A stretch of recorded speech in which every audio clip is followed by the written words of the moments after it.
Well, hi, everybody. Welcome. My name is Melissa C. I'm a recovered compulsive overeater. I'm in New York, and really nice to see everybody tonight and welcome those that are new. So, tonight I'm going to jump into Bill's story. I am going to briefly, really briefly, someone had reached out to me and said that they thought it would be very helpful. They've heard me talk about my pictures and they asked if I would just share them. So, I'm going to share them quickly. I don't want to spend a lot of time in them. And let me see where it is. Okay, here we go. So, um, hopefully you're able to see. Here we go. So tonight, I'm going to talk about Bill's story, and Bill's story, starts off with, well, with him as he is, as he was, and then you really get to hear about his incredible decline right before he recovers. And I have visible demonstrations of what it looked like when I was in decline. So this was, I've been recovered. I've been abstinent over 10 years and recovered shortly after I became abstinent. It really happened quickly. But this is what it looked like for me living with the disease and morbid obesity. I was always, always fighting, always battling, always trying to lose weight, always regaining it. You would see me on vacation, um, binging. You would see me at this was a family party binging. It didn't matter what was happening, whether it was good or bad. Food always found me. This was me at, a lot of my pictures were taken at happy events. And so if you'd say, like, oh, you must have been, maybe you ate because you were so unhappy because there was so much sorrow in your life. No, not true. I created a lot of it was I created my own sorrow. I had my own perception, my own view of what life was around me, and it was faulty. It wasn't real. So this was me, with my sister, my sister-in-laws. These people loved me. They've always loved me. They're just like me, loud, opinionated, overbearing, well-meaning at times, and I could not stand to be in the company of people who loved me so much because of my self-centeredness, my disease. And so a lot of these pictures you would see me drinking and eating and just being um fake smile, really miserable, fake smile, real miserable. And this is a more recent picture, this is what it looks like to have recovered. This was me when my son was little. I could barely put my arms around him. I was miserable. And I love this. These are like three side by side photos. Same kid, same husband. He's just not in this last picture, but you know, um, that's what it looks like to be in the disease, to be owned by food. Food is your master. To have recovered, to be happy in your release, and there's countless photos like this. I said I was just going to buzz through them quick. Um, in the gray, I've already recovered. My body just was in the process of catching up because it's a process when along with abstaining from compulsive overeating and eating, outside of the way I should be, part of it is I also refrain from schemes and quick fixes and diets.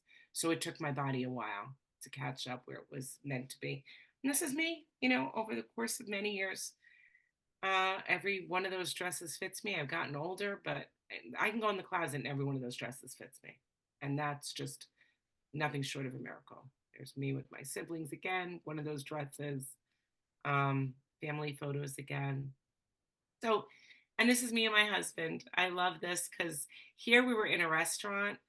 That's what we did all the time because when food is your master, food tells you what you like to do. And here's what it looks like to live free. We love like concerts and music festivals and dancing and being out there and having fun. And that's what, I'm going to stop sharing my photos now. But that hopefully, the purpose of me sharing them, I think the person who asked me to share them she had someone in mind who's probably early on in their recovery journey who might need some encouragement. And I hope my intention with those photos is never to be like, oh, look how great I am. It has nothing to do with me. This is a gift I received from God. The physical transformation is a gift I receive. And the reason I show it is that I want to encourage people. I want you to believe it is possible. It actually is possible. And I feel like, I've had a transformation that speaks volumes about the power of God and miracles. And so I believe it's my responsibility to show it so that others can hopefully, get inspired that God really can do for me what I could never do for myself. Um, so let's jump into Bill's story. And, we're going to get right into page one, first paragraph. It says, here was love, you know? Okay, I eat when I'm feeling loved. Applause. I eat when I'm being celebrated and getting accolades. War. Yep. I eat when there's chaos and sadness. Moments sublime. I eat when life is extremely grand, with intervals of hilarious. Yep. Times of good humor and joy. I have no problem eating through that too. I was a part of life at last. In the midst of the excitement, I discovered liquor.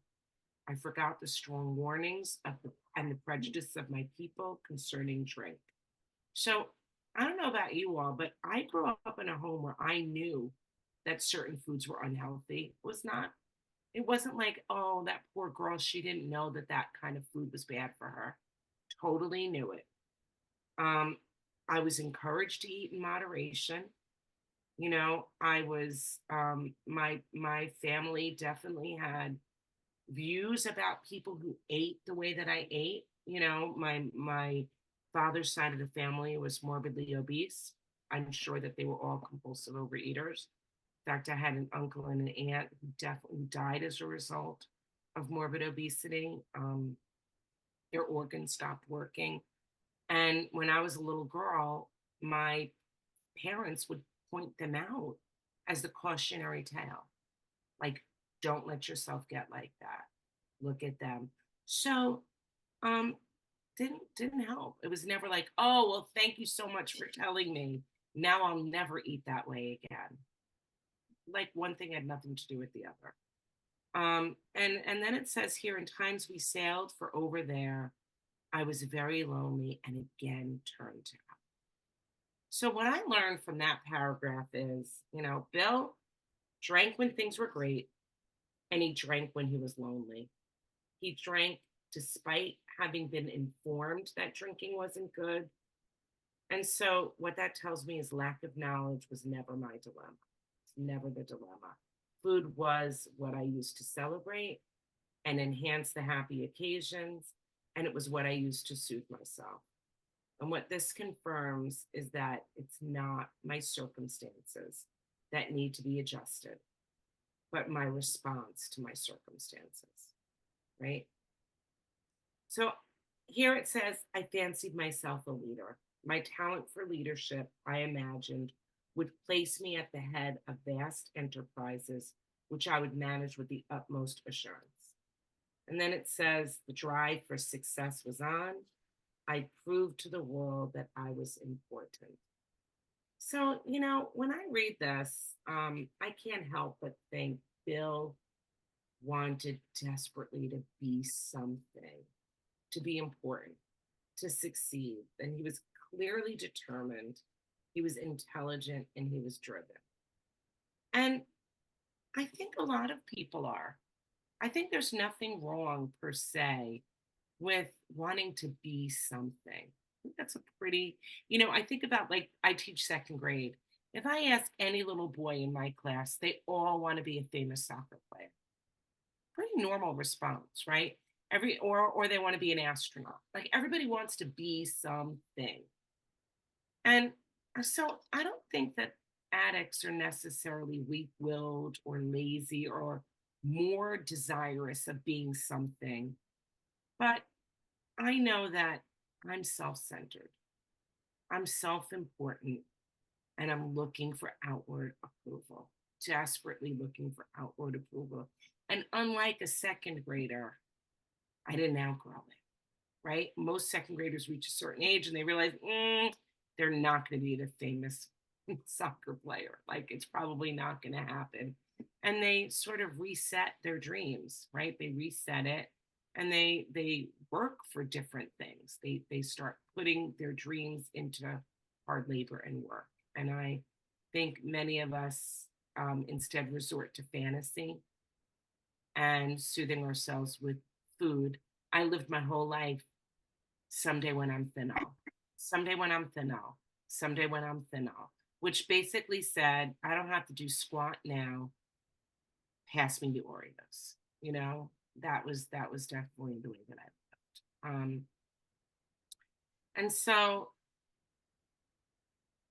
is it a problem to want to have success? Is it a problem?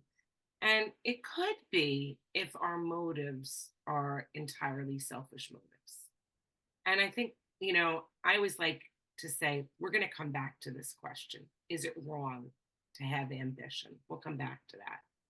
And here it says, potential alcoholic that I was, I nearly failed my law course.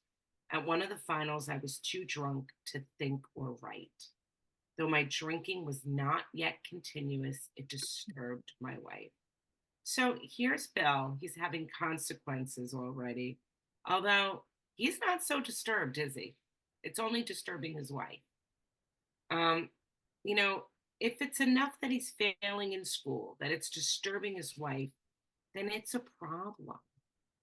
But until we feel deep down inside that it's a problem, we can't even begin to admit powerlessness and defeat.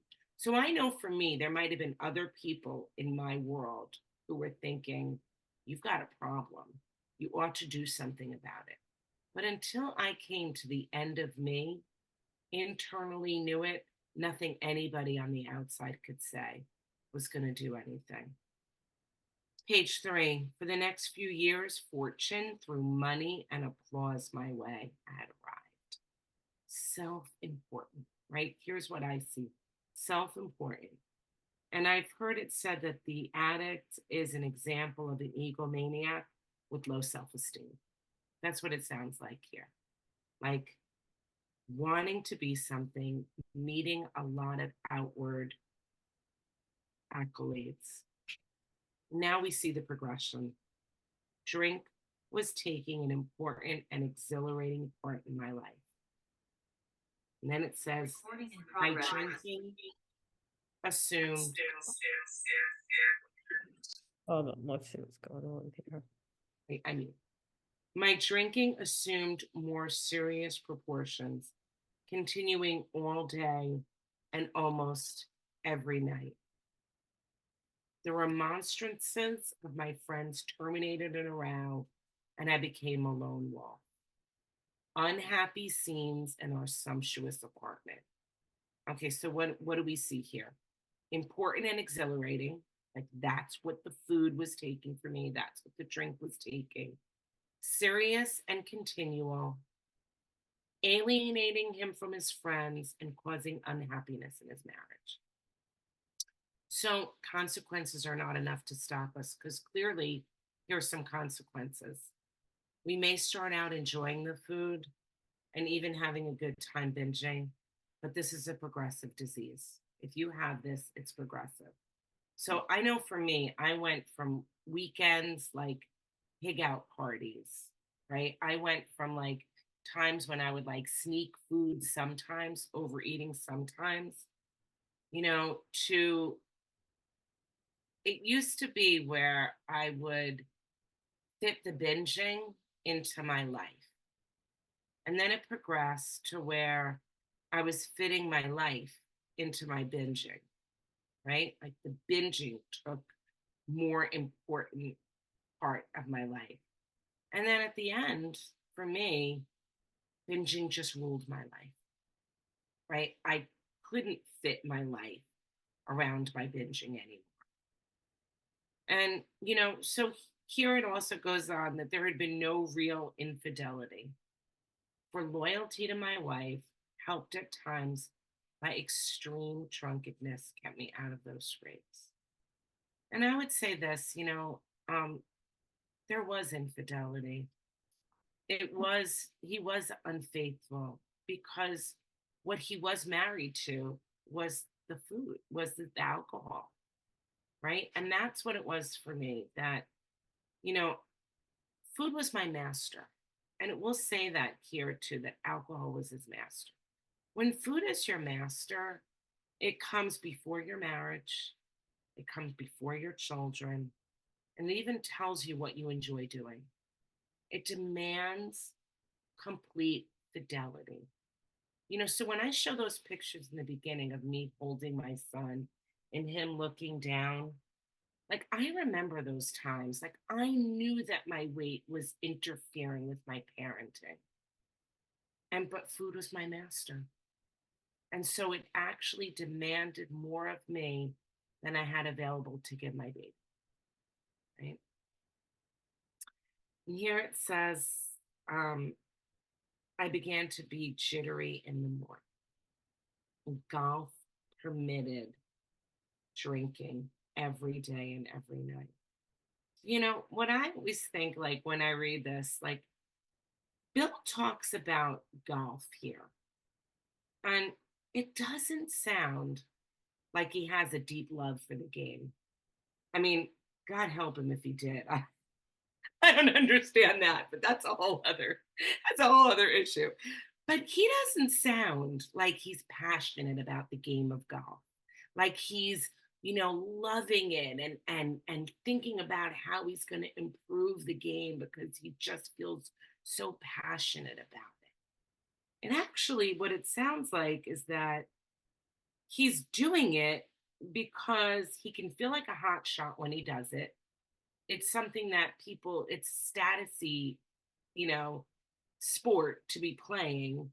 And most importantly, I think this is the most important part, is that it's a leisure activity that he can do and drink all day and all night. And I know for myself, there were lots of things that I chose to do and people I chose to hang out with and places I chose to go because food would just be wildly available and nobody would be looking at what I ate. And my body could comfortably do it. Right.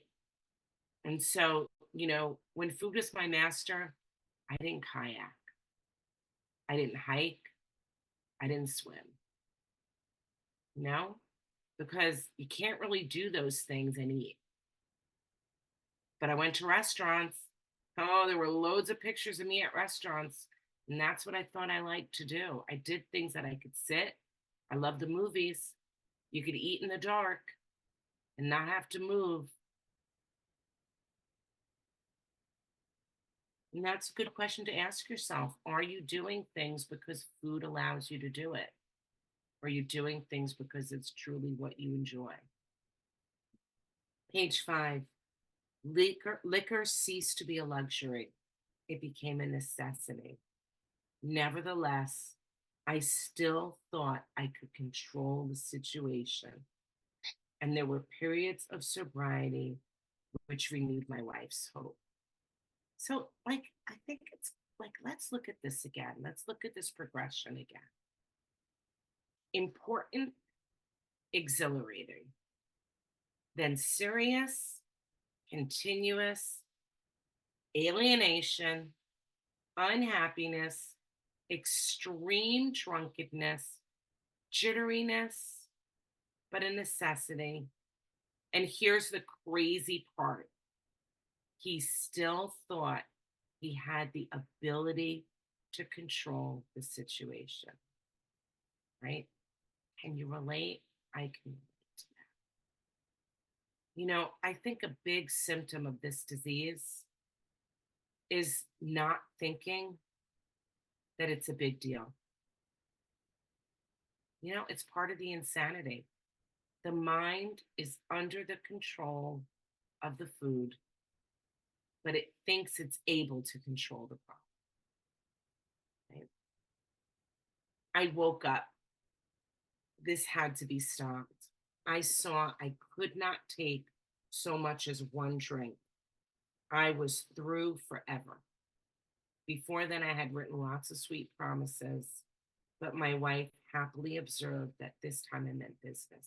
And so I did.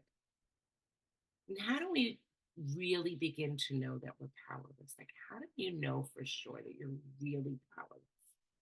Well, remember that prior to this, he thought he could control the situation. He had no idea he was powerless, right? Because he thought he was in control. But now he knows he has to stop altogether. And he promises to stop. I have made countless promises to stop too. I've made countless, countless commitments. Every time I promised myself or others that I would stop, I really didn't understand that I couldn't. I really thought that I had. You know, I remember being away, and it was actually on my honeymoon that I ate so much that none of my clothes fit me. And I had been abstinent right up until the time of my honeymoon. But I didn't know I was powerless. I had a food plan. My food plan was my God. My abstinence was God. Food plan was my religion.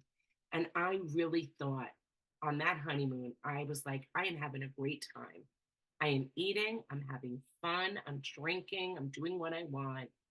I 100% will get right back on my plan when I got home. Had no idea I was powerless. You know when I realized I was powerless? When I got home and I went to the grocery store and I bought all the foods that were abstinent and they rotted in my refrigerator because I couldn't get on that plan.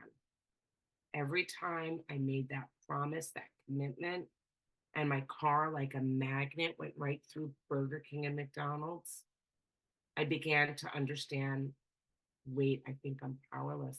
I can't stop myself. And so, you know, he knows he has to stop altogether. He promises to stop. And here's the thing, we are powerless to live within the boundaries of your own information about what is not good for you. That's what it was for me. Could not. And had the information, I couldn't live within the boundaries of knowing that information. I can make up my mind to stop doing something, and yet my mind is powerless to remain made up. I have no mental defense. That's what it means to have no mental defense. So here he is, right? He makes this commitment, and what happens? Shortly afterward, I came home drunk. There had been no fight.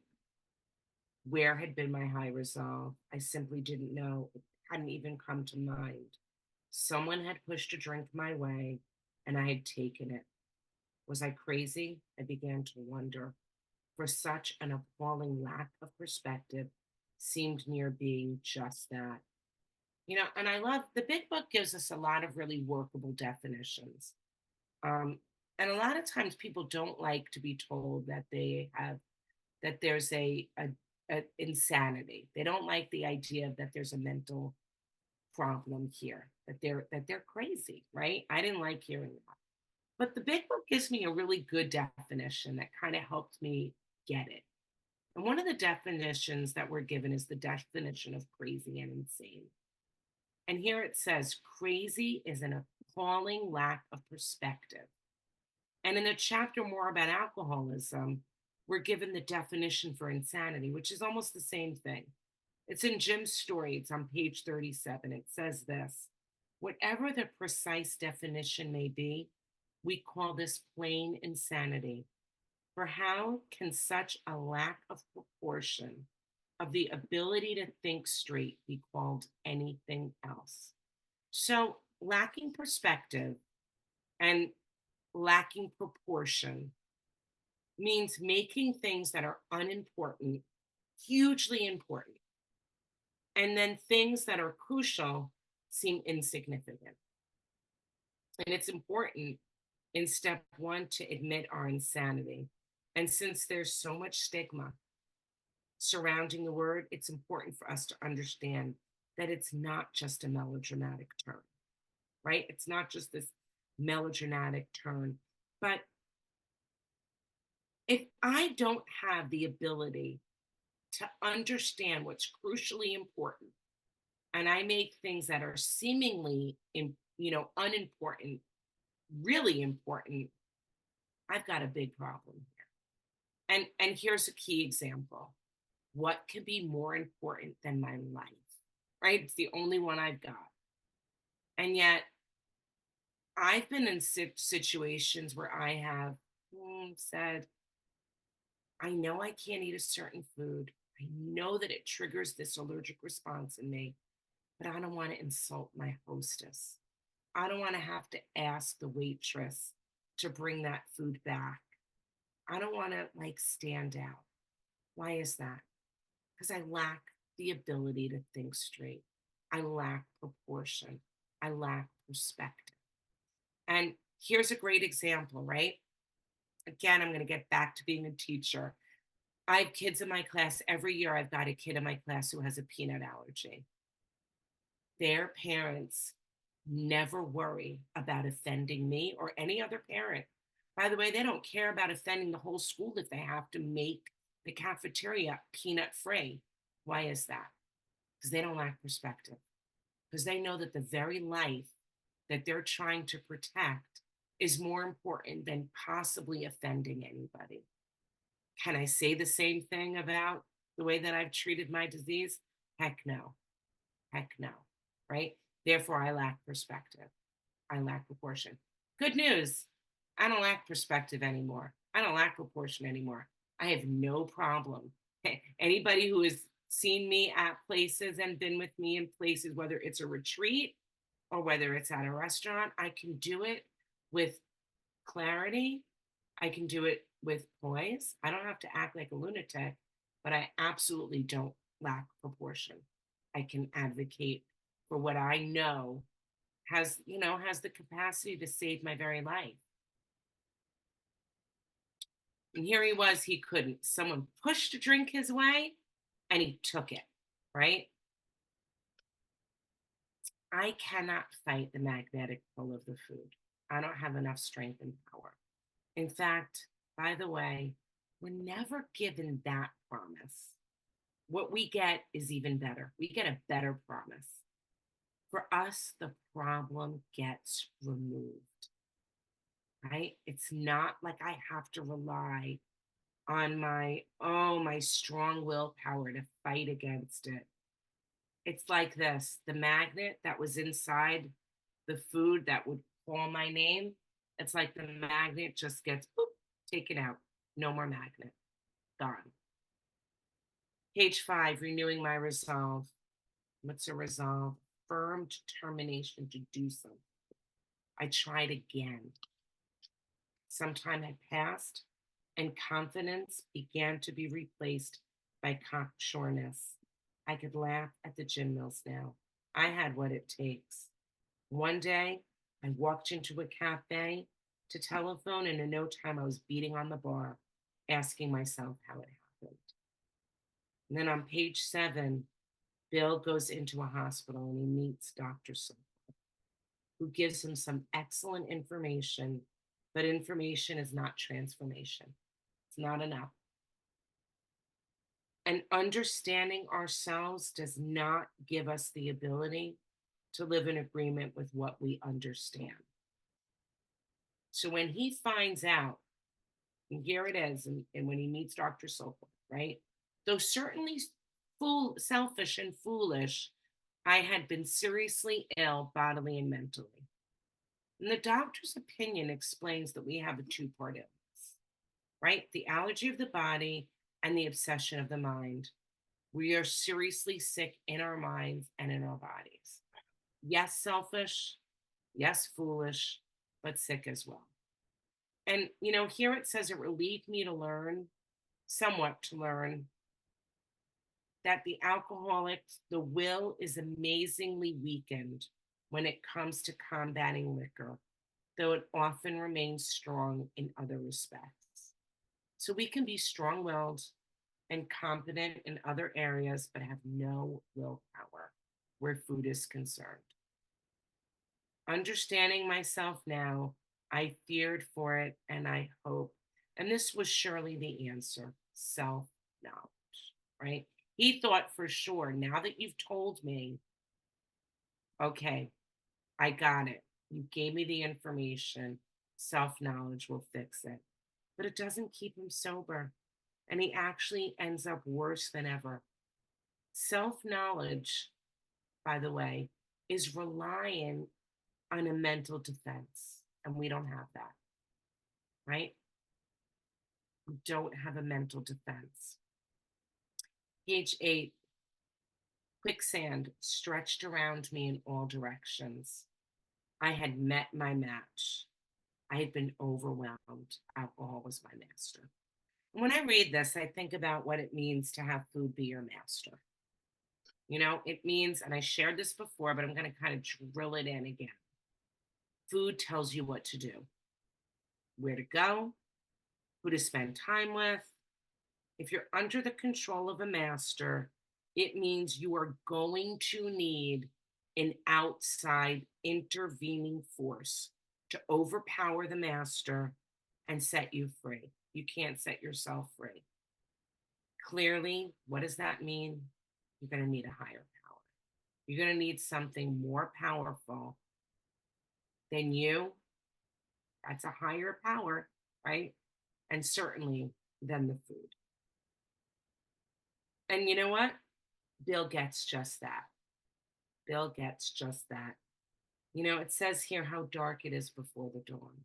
And, notice how that comes right before the miracle. It says how dark it is before the dawn. And to me, this is proof that I can only see that things are bad.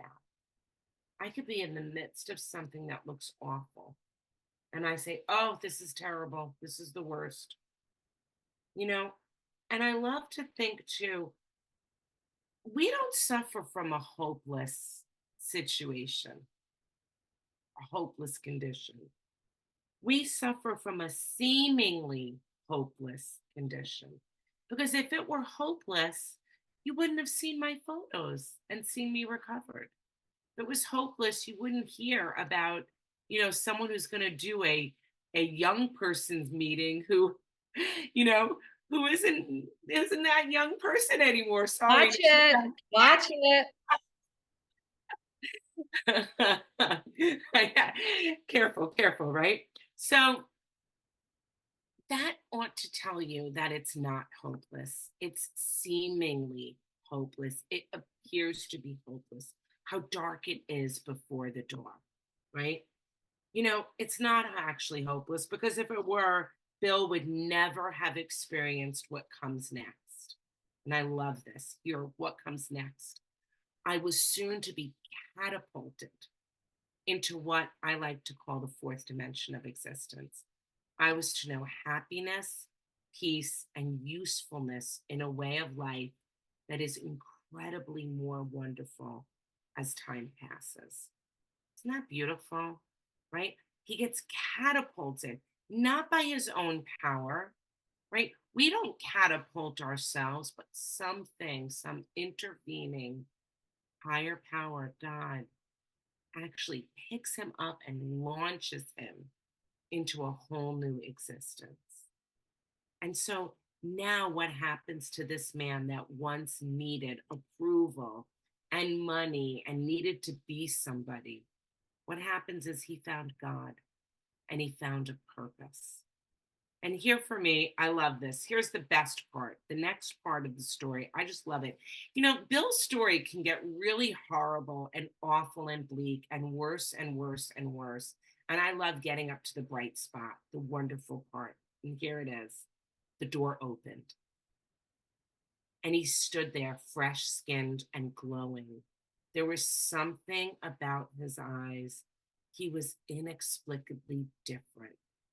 What had happened. And, I love how it says the door opened.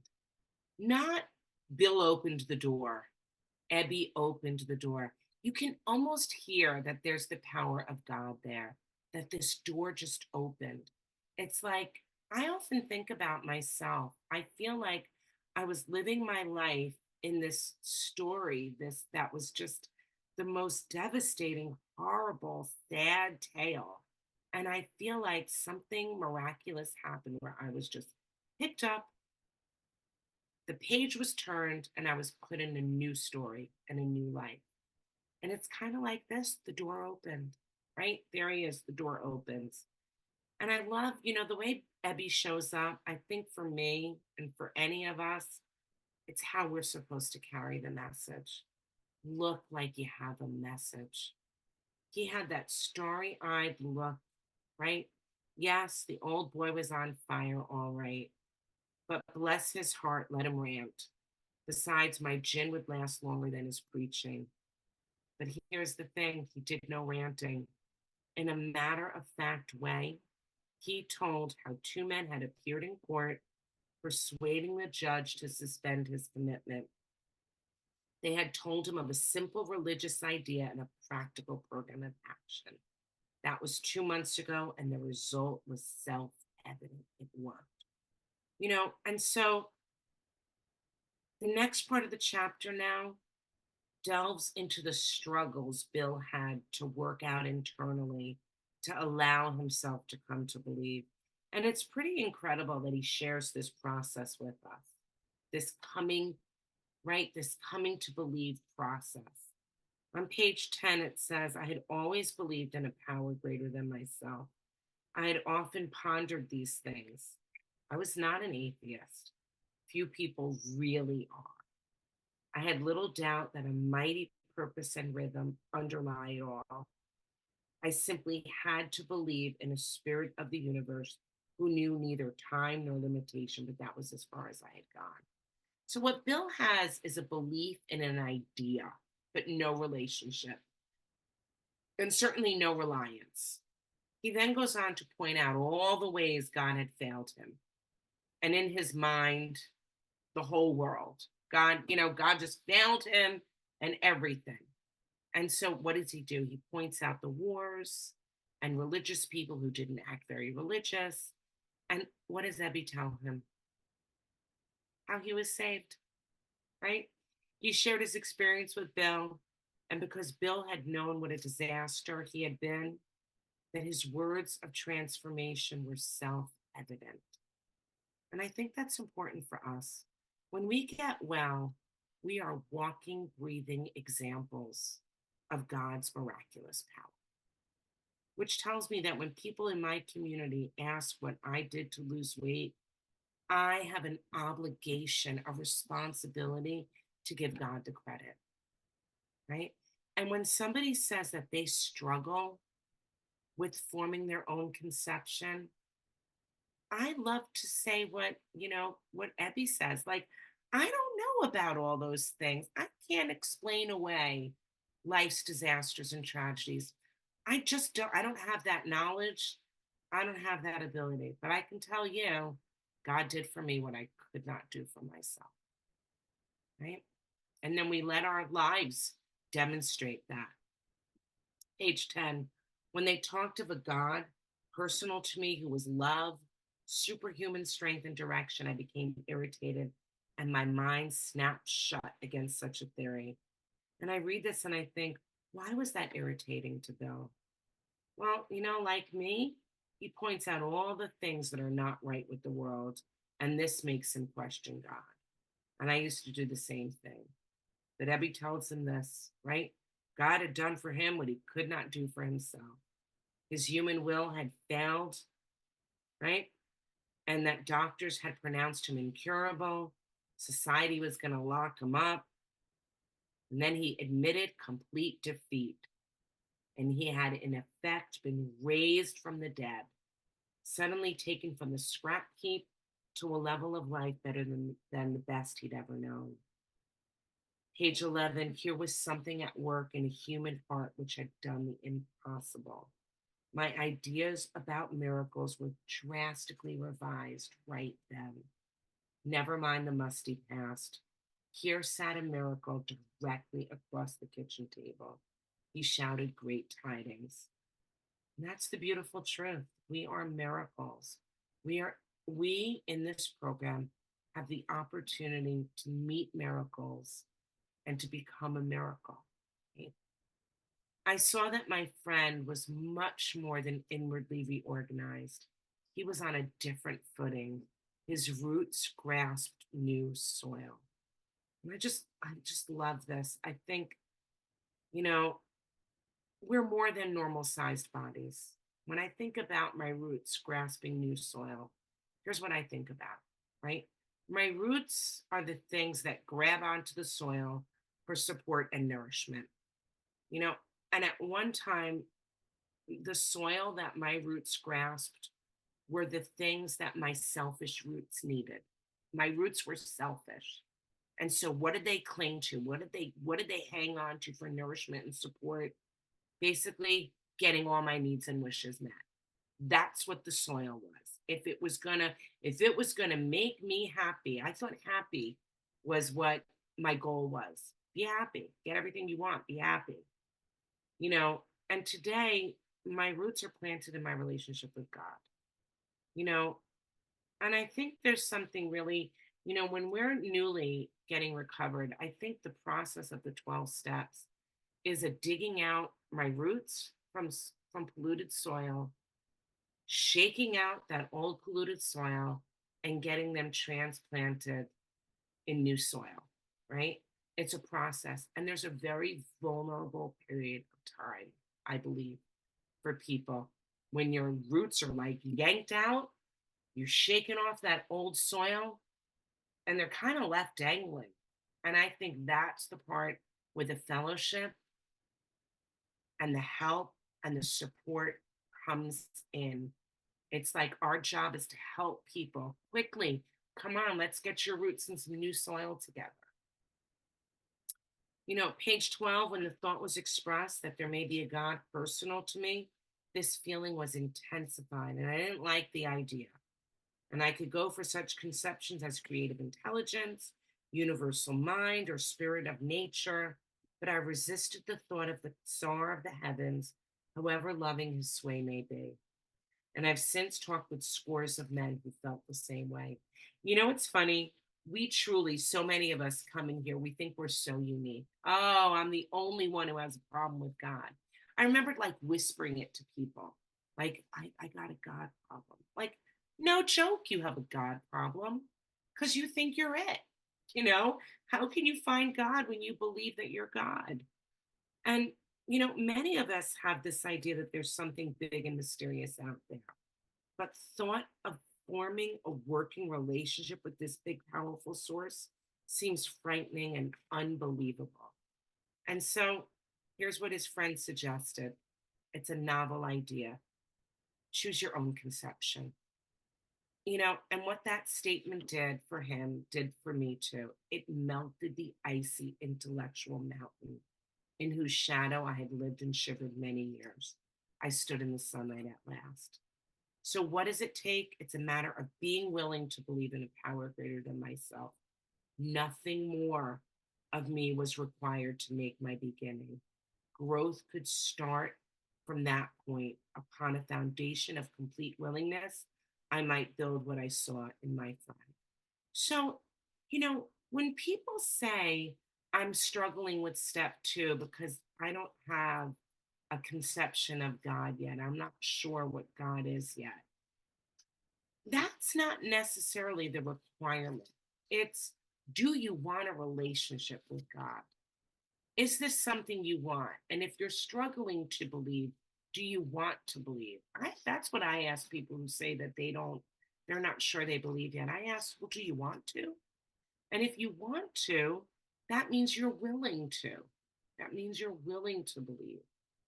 You know, um, a conception is just a beginning. I don't believe we get to make up God. A conception is where you start, right? And we're encouraged to seek God now and then to continue to seek. And on page 13, it says that he was separated from alcohol. He humbled himself to God as he understood him, to do with me as he would. He placed himself unreservedly under his care and direction, admitted for the first time that of myself I was nothing, that without him I was lost. And I ruthlessly faced my sins and became willing to have my newfound friend take them away root and branch. I've not had a drink since. And my schoolmate visited me and I fully acquainted him with my problems and deficiencies. And so, if you remember in the beginning of this talk, I said we would come back to the question of ambition. Is ambition inherently bad? Is it such a bad thing to be driven and to have a desire for success? Well, it could be if our motives were selfish motives, if my roots were still in selfish soil. But at this point in his story, what happens to Bill is he turns his life, his entire life, over to his higher power, over to God. And what happens then? His motives become God directed. And so, this same incredibly ambitious guy who had a need for success, the drive was on. What does God do?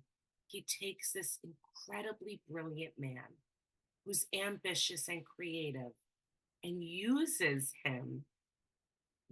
that desire to help thousands and millions of others.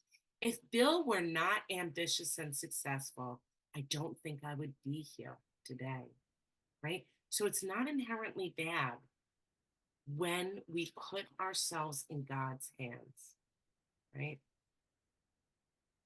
And so what happens is he begins to think about thousands of others that could benefit. And I love how quickly Bill goes from self centered to his eyes fixed on how he can help others. To me, that's a true miracle. And I have to say, when I work with sponsees, it's unbelievable how that happens in people through the steps. You see that transformation. By the time we get to step 12, actually, most people, by the time they're at step 9, they're already telling me about people they know that I think I can help this person, or I've been talking to so and so and I want to try to help them, because that's what happens when we place ourselves unreservedly in God's hands, right? And so here, this is designed for living that works in rough going. Most of us feel we need to look no further for utopia. We have it with us right here and now. Each day, my friend's simple talk in our kitchen multiplies itself in a widening circle of peace on earth and goodwill to men.